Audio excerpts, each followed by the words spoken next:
ՆԱՍԱ-ն հաջողությամբ մեկնարկել է Արտեմիս 2 առաքելությունը, 4 տիեզերագնացներ ճանապարհորդվել են դեպի լուսին։ Հրթիռը բարձրացել է երեկոյան ժամը 6:35-ին Քենեդու անվան տիեզերական կենտրոնից։ Մեկնարկին հետևելու համար հազարավոր զբոսաշրջիկներ են ժամանել։ Այս առաքելությունը տևելու է 10 օր, տիեզերագնացները պտտվելու են երկրի շուրջը, ապա մեկնելու դեպի լուսին, շրջանցեն այն ու վերադառնան։ 3, 2, 1 and lift off.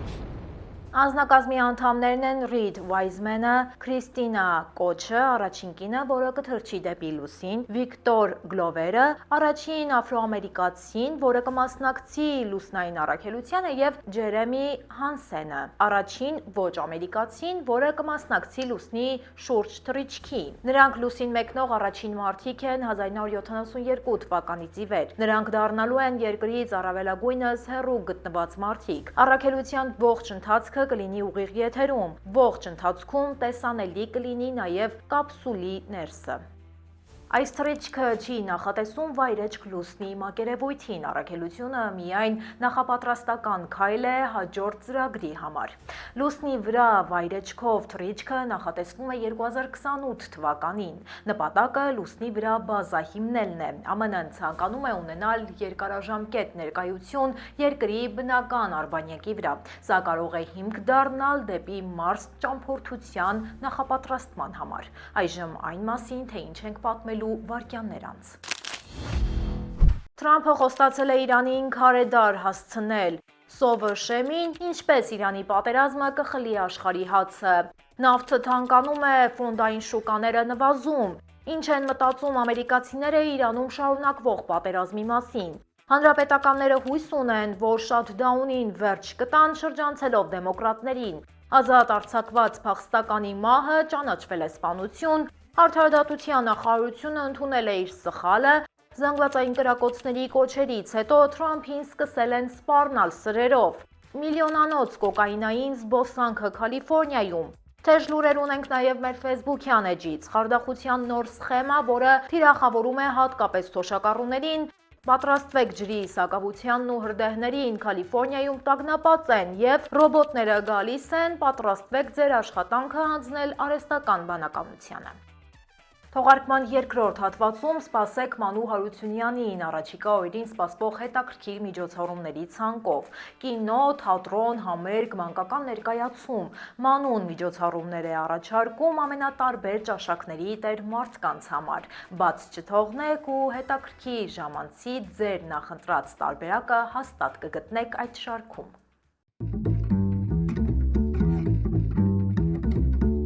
Բարև ձեզ, դուք միացել եք Glendale News-ին, ես Լենա Կարապետյանն եմ եւ ինչպես միշտ ձեզ կներկայացնեմ Ամերիկայում տեղի ունեցող ամենահետաքրքիր ու կարևոր թեմաները։ Եթե ուզում եք աջակցել մեզ, մեկնաբանություններում պարզապես գրեք ձեր առաջարկներն ու կարծիքը մեր նախագծի մասին եւ իհարկե անպայման լայքեք տեսանյութը։ Հիմա անցնենք այսօրվա թեմաներին։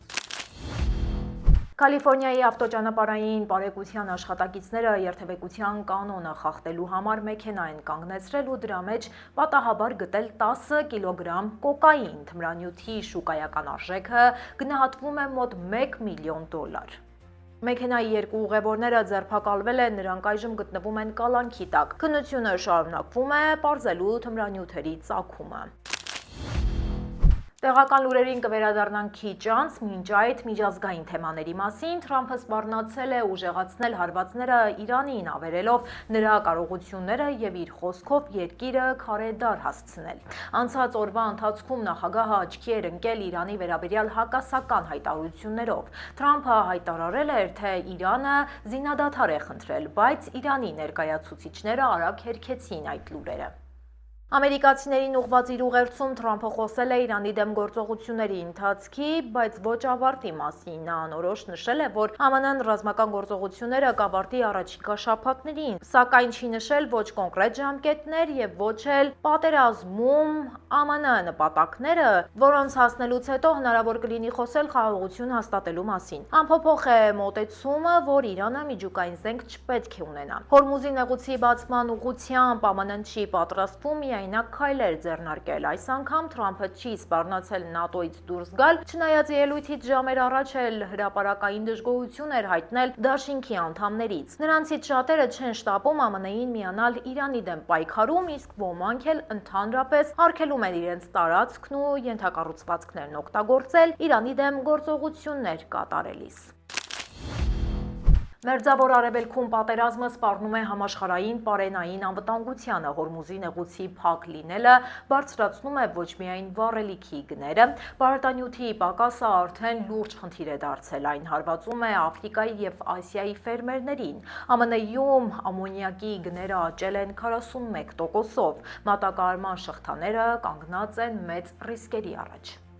Պարենի և գյուղատնտեսության կազմակերպության տվյալներով ռիսկերը մեծանում են, եթե պատերազմը շարունակվի, բերքը կնվազի։ Դա կհանգեցնի համատարած սովի և տնտեսական ճգնաժամի։ Պարենի համաշխարհային ծրագրի տվյալներով սովի սպառնալիքի տակ է 45 միլիոն մարդ։ Առաջիկայում տրանսպորտային ծախսերը կարող են կրկնապատկվել, գնաճի և դեֆիցիտի առաջին զոհերը կդառնան աղքատ երկրները։ Միավորված ազգերի կազմակերպության փորձագետները կանխատեսում են ծանր հետևանքներ։ Պատերազմի ազդեցությունը զգացվելու է առնվազն 2026-ի ամբողջ ընթացքում։ Տնտեսական աղետը կարող է դառնալ անխուսափելի իրողություն, որից մեծ վնասներ են կրելու նաև պատերազմի հետ ոչ մի կապ չունեցող տասնյակ երկրներ։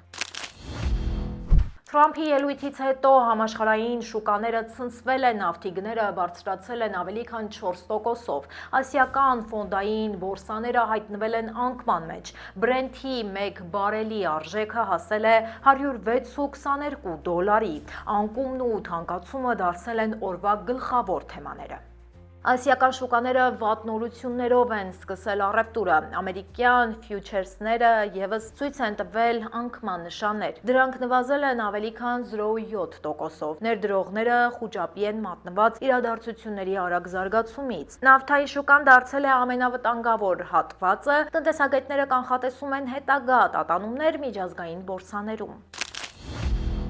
Ամերիկացիների մեծ մասը դեմ է Իրանում ընթացող ռազմական գործողություններին, հարցումները ցույց են տալիս հանրային լուրջ դժգոհությունը։ Միայն հանրապետականներն են շարունակում սատարել Թրամփին, բայց անգամ նրանց մեծամասնությունը դեմ է, որ ԱՄՆ-ն Իրանում ցամաքային գործողություններ իրականացնի։ Թրամփը պնդում է, որ Իրանում տեղի է ունեցել իշխանափոխություն, փորձագետները սակայն կասկածում են այդ գնահատականին։ Նրանք պնդում են, որ հակառակը իշխանության եկած նոր խմբերը կարող են ավելի արմատական լինել։ Իրականում Իրանի նոր ղեկավարները ավելի վճռական են զինվելու հարցում։ Իսրայելի եւ ԱՄՆ-ի հույսը, թե սպանությունները կփլուզեն ռեժիմը, չի արդարացել։ Թրամփի խոստացված օգնությունը Իրանի ժողովրդին այդպես էլ չի հասել։ Հարցվածները չեն հավատում նաև, թե Թրամփին հաջողվել է լիակատար հաջողության հասնել Իրանի միջուկային ծրագրերը զսպելու հարցում։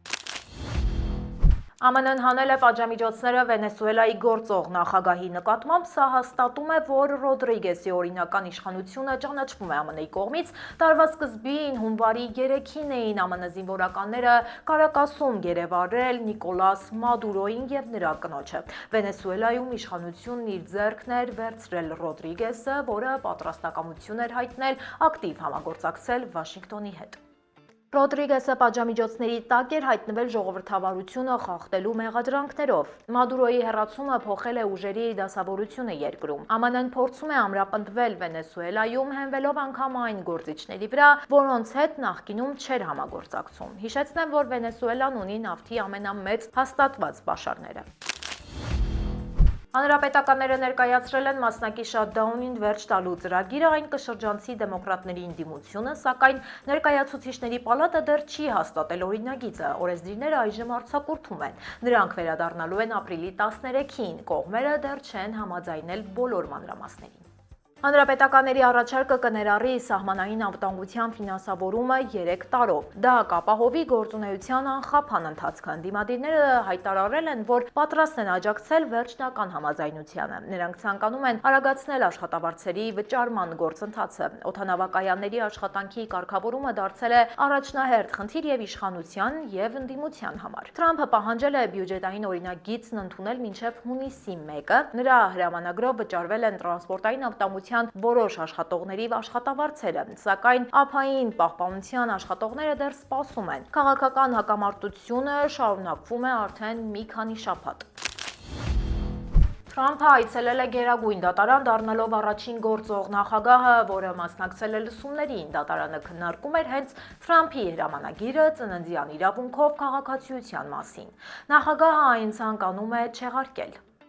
Քննարկվել է սահմանադրության 14-րդ ուղումը։ Դատավորները կասկած են հայտնել Թրամփի ծրագրի վերաբերյալ եւ նախազգուշացրել որոշման հնարավոր հետադարձ ուժի մասին։ Թրամփը դժգոհել է գործող օրենքներից։ Մենք միակ երկիրն ենք, որ թույլ ենք տալիս նման բան, նշել է նա։ Իրականում ծննդյան իրավունքով քաղաքացիություն ստանալու կարգը գործում է տասնյակ երկրներում։ Ճիշտ է, յուրաքանչյուր երկիր ունի իր սահմանափակումներն ու պայմանները։ Թե ինչ դիրքորոշում կունենա ԱՄՆ-ն, պարզ կլինի առաջիկա ամիսներին։ Դատավորները քննարկումները շարունակել են փակ դռների հետևում։ Վերջնական որոշումը սպասվում է հունիսի վերջին։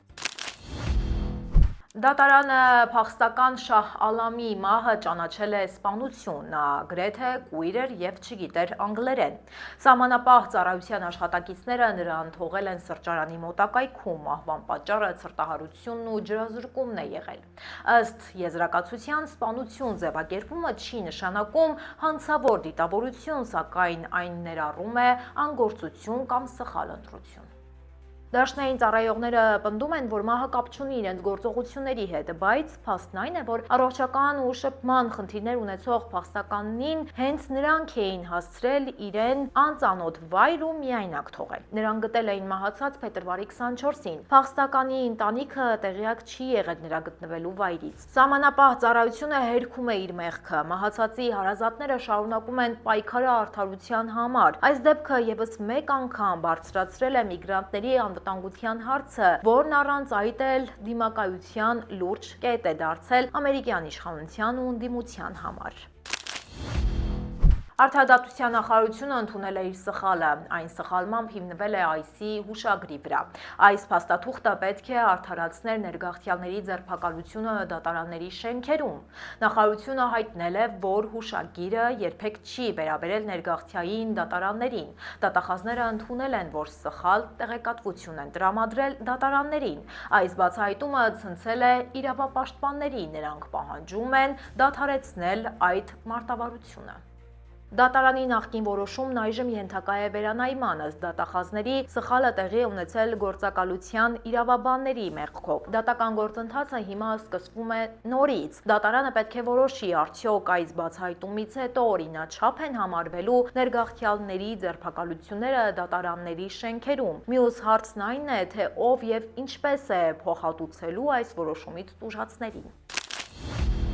Մասաչուսեթսում բնակիչը ձերբակալվել է համացանցում Թրամփին սպառնալու համար։ Ձերբակալության ժամանակ տղամարդը սուր է պահել ձեռքին, FBI աշխատակիցները շրջափակել էին նրա տունը։ Բանակցությունների շնորհիվ քաղաքացին վայր է դրել զենքը։ Ձերբակալությունը անցել է առանց զոհերի։ Տանը հայտնաբերվել են բազմաթիվ սառը զենքեր։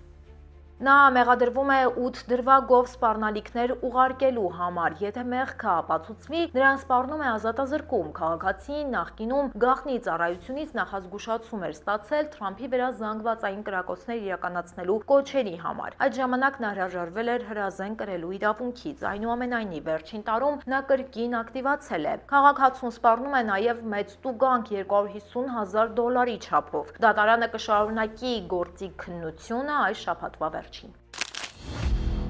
Այժմ եկեք տեսնենք, թե ինչ հետաքրքիր նորություններ ու թեմաներ են տեղադրված մեր սոցցանցերում։ Սանտա Անայի ոստիկանությունը զգուշացնում է խաբեության նոր սխեմայի մասին։ Ամենաթարմ օրինակներից մեկը մարտի 19-ին է գրանցվել։ Երկու կին մոտեցել են 75-ամյա թոշակառուի, ասել, որ ունեն $2.7 միլիոն շահած տոմս, բայց չեն կարող կանխիկացնել այն ներգաղթային կարգավիճակի պատճառով։ Տոմսը տվել են թոշակառուին կանխիկացնելու համար, իսկ փոխարենը թոշակառուն նրանց տվել է $40,000 եւ զարդեր որպես գրավ։ Տոմսը բնականաբար կեղծ է եղել, իսկ տոմսի այսպես ասած տերերին գտնել չի հաջողվել։ Իրավապահները կոչ են անում զգոն լինել ու կասկածելի առաջարկները չընդունել, որքան էլ դրանք գրավիչ թվան։ Ենթադրվում է, որ այս սխեմայով թալանված այլ թոշակառուներ ևս կան։ Կալիֆոռնիայի ջրային ռեսուրսների դեպարտամենտի հիդրոլոգները ստուգումներ են անցկացրել բարձրադիր կայանում եւ արձանագրել վերջին 11 տարվա մեջ առաջին անգամ ձյուն չկա։ Մասնագետները ժամանել էին ձմեռային հանդերձանքով եւ հատուկ սարքավորումներով, սակայն հողը մերկ է մնացել։ Սա ահազանգ է նահանգի ջրամատակարարման համար։ Կալիֆոռնիայում ձյան պաշարները կազմում են միջին 18% միայն։ Ամենացածր ցուցանիշը գրանցվել էր դեռևս 2015 թվականին։ Ձմռան վերջին տիրող շոկը կործանարար է եղել։ Այս ապրիլը դարձել է ամենաչորը վերջին տասնամյակների ընթացքում։ Անոմալ ջերմաստիճանը փոխել է Կալիֆոռնիայի բնական պատկերը, իշխանությունները փնտրում են ջրի կորուստը կանխելու նոր ուղիներ, մինչ այդ ահազանգում են ամռանը, պատրաստվեք ջրի սակավությանն ու հրդեհների։ Ձեռնարկությունները մտնում են արհեստական բանականության զարգացման նոր փուլ, նոր խելացի հավելվածները լուծում են բարդ խնդիրներ առանց մարդու օգնության։ Կանխատեսվում է, որ մինչև 2028 թվականը որոշումների զգալի մասը կկայացնեն մեքենաները։ Սա փոխակերպում է մարդկանց ծանրաբեռնող աշխատանքային հոսքերը։ Նոր տեխնոլոգիաները թույլ են տալիս վերաիմաստավորել բիզնեսի հիմնական մոդելները։ Ֆինանսական ոլորտում արհեստական բանականությունը ավտոմատ կբացահայտի խարդախությունները։ Առողջապահության մեջ դրանք կարագացնեն ախտորոշումը։ Էներգետիկայի ոլորտում նրանք կօպտիմալացնեն ենթակառուցվածքների սպասարկումը։ Արհեստական բանականությունը այլևս պարզապես գործիք չէ, այլ բիզնեսի նոր մոտեցում։ Այս մոտեցման ամենաթույլ օղակը այս պահին մարդն է։ Նոր տեխնոլոգիաների ներդրման արդյունքում 100,000-ավոր մարդիկ կզրկվեն աշխատանքից։ Նոր աշխատանք գտնելու շանս գրեթե չի լինի։ Օրվա լրահոսից այսքանն էինք առանձնացրել, հաջորդիվ իմ գործընկեր Մանու Հարությունյանն է շարունակելու թողարկումը, ներկայացնելով առաջիկա օրերի ամենահետաքրքիր միջոցառումները։ Բարև ձեզ, օրը 5-շաբթի է և Glendale News-ի եթերում ներկայացնելու եմ առաջիկա օրերին սպասվող մշակութային և ժամանցային միջոցառումները։ Սկսենք գարնան ամենասպասված տոնից։ Մայրության և գեղեցկության օրը Արսեն Գրիգորյանը երաժշտասերներին հրավիրում է ռոմանտիկ և անմոռանալի երեկոյի։ Երգիչ երգահանը կներկայացնի իր ստեղծագործությունները կենդանի երաժշտության ուղեկցությամբ։ Երեկոյի ընթացքում կհնչեն 2000-ականների սկզբի սիրված երգերը և նոր կոմպոզիցիաներ։ Սպասվում է նաև հատուկ անակնկալներ։ Ապրիլի 7-ին երեկոյան ժամը 8-ին Glendale-ի L Avenue սրահում։ Ապրիլյան երաժշտական տոնը կշարունակի Տաթև Ասատրյանը։ Սիրված երգչուհին հրավիրում է իր երկրպագուներին մեծ համերգի, վայելելու հայկական փոփ երաժշտության լավագույն նմուշները։ Երևանից սերող արտիստի երաժշտությունը առանձնանում է իր դյութիչ մեղեդիներով, էներգետիկ ռիթմերով և հուզիչ տեքստերով։ Ասատրյանի երգերը, որոնք շոշափում են սիրո, հիասթափության և առօրյա հոգսերի թեմաներ, հասու և սիրելի են լայն լսարանի համար։ Համերգը տեղի կունենա ապրիլի 11-ին և ապրիլի 12-ին երեկոյան ժամը 6-ին Լոս Անջելեսի Peacock Theatre-ում։ Հաջորդիվ հրավիրում ենք թատերասերների ուշադրությունը։ Համազգայինի թատերախումբը հրավիրում է հանդիսատեսին ներկա գտնվելու Սոս Սարգսյանի անվան պետական թատրոնի մարդաափի մեջ ներկայացմանը։ Պարուսևակի 100-ամյակին նվիրված այս բեմադրությունը սիրո և բանաստեղծության յուրօրինակ համադրություն է։ Ներկայացումը տեղի կունենա ապրիլի 8-ին, երեկոյան ժամը 7-ին Լոս Անջելեսի Borsdale Gallery Theatre-ում։ Մեկ օր անց համազգայինի թատերախումբը հրավիրում է հաղթանակի գենեզիս ներկայացմանը։ Բեմադրությունը հիմնված է դերասանների հուշերի վրա և պատմում է 3 փոխկապակցված պատմություն 1990-ականներից, որտեղ պատերազմի ու հեռավորության պատճառով բաժանված երեխաները կիսվում են իրենց վախերով, հույսերով և փոքրիկ հաղթանակներով։ Ապրիլի 9-ին, երեկոյան ժամը 7-ին Լոս Անջելեսի Borsdale Gallery Theatre-ում։ Ապրիլի 10-ին կկայանա համազգայինի Սոս Սարգսյանի անվան պետական թատրոնի Աստղերու հավատքով ներկայացումը։ Վիգեն Հովսեփյանի պոեզիայի հիման վրա բեմադրված այս ներկայացումը ցույց է տալիս կյանքում լավագույնի նկատմամբ հույսը, սերը, դավաճանությունը, ընկերությունը և ապագայի հանդեպ հավատը։ Ներկայացումը տեղի կունենա ապրիլի 10-ին, երեկոյան ժամը 7:30 Լոս Անջելեսի Borsdale Gallery Theatre-ում։ Հրանտ Թոխատյանը և Սամվել Թոփալյանը վերադառնում են բեմ ներկայացնելու Առաքել բեմադրությունը։ Սա անմոռանալի կատարում է, որը ստիպում է և ծիծաղել, և արտասվել։ Ստեղծված լինելով 2020 թվականի պատերազմից հետո և ավելի ուշ արցախահայության բռնի տեղահանումից հետո խորապես վերաիմաստավորված Առաքելը վերջին 5 տարվա ընթացքում Հայաստանի ամենաազդեցիկ թատերական նախագծերից մեկն է։ Ներկայացումը տեղի կունենա ապրիլի 10-ին երեկոյան ժամը 7:30 Փասադենայի AGB Performing Arts Center-ում։ Սերգեյ Դանիելյանը հրավիրում է հանդիսատեսին դիտելու իր «Տարինց քեզ հետ» ներկայացումը։ Սա իրական դեպքերի վրա հիմնված եռապատում է, որը ուսումնասիրում է ընտանեկան բռնության կործանարար հետևանքներն ու կեղծ արժեքները։ Ներկայացումը տեղի կունենա ապրիլի 10-ին, երեկոյան ժամը 8-ին, Գլենդելի Grand Stage-ում։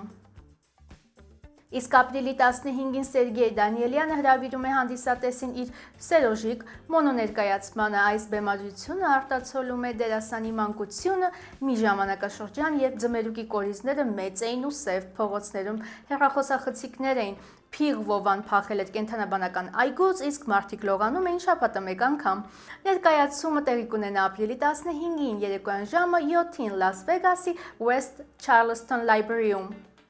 Կինոմանների համար եւս առաջարկ ունենք Try Again, կրկին փորձիր։ Կինոկատակերգությունը պատմում է մի երիտասարդի մասին, որը հանուն սիրո վաճառում է հոգին 6 ցանկություն իրականացնելու դիմաց եւ շուտով հայտնվում է ծիծաղելի ու արկածներով լի իրավիճակներում։ Միացեք լիաթոք ծիծաղին ապրիլի 10-ին երեկոյան ժամը 7-ին Գլենդելի Look Dining Cinemas-ում։